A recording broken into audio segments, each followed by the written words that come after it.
अगर आप भी चाहते हैं कि एसएस फिल्म्स मोतिहारी के ऑडियो वीडियो सबसे पहले आप तक पहुंचे, तो इस चैनल को सब्सक्राइब करें और साथ ही बेल आइकन को दबाना ना भूलें।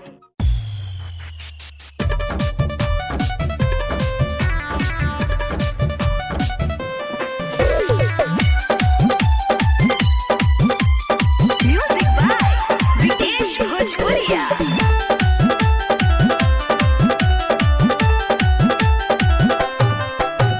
छोड़ो सारी दुनियादारी, आएगी आज अपनी बारी, मस्ती में बीतेंगे पूरे रात। रोकेगा ये किसका हस्ती, किसका बाप का है ये बस्ती, डांस करेंगे सारी रात। अरे जियो पे आज पूरा हिला दी हो। छोड़ो सारी दुनियादारी, आएगी आज अपनी बारी, मस्ती में बीतेंगे पूरी रात।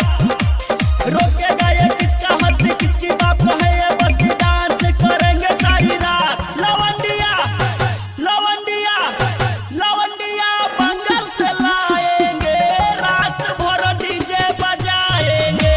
लवंडिया बंगाल से लाएंगे, रात भर खूबे नचाएंगे, खूबे नचाएंगे, खूबे नचाएंगे।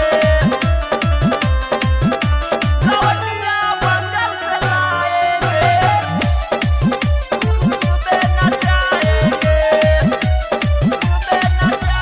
चढ़ के ये सटे जवे पर नमरी धराएंगे, छौड़ी के ढोड़ी में अंगुरी घुसाएंगे।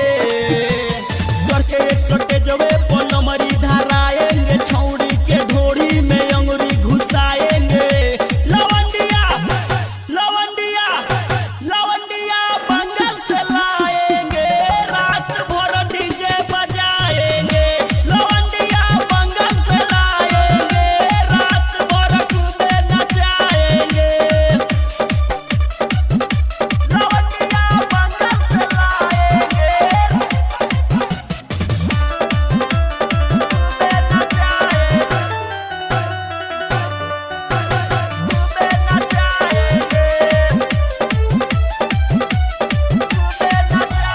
हसिया रमेश हो, करी नगेश हो, रंजन प्रेमी जो देखली फेस हो।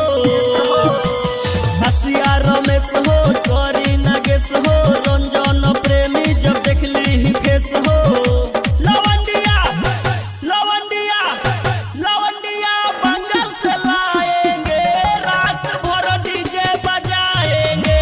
लवंडिया बंगाल से लाएंगे, रात भर खूबे नचाएंगे।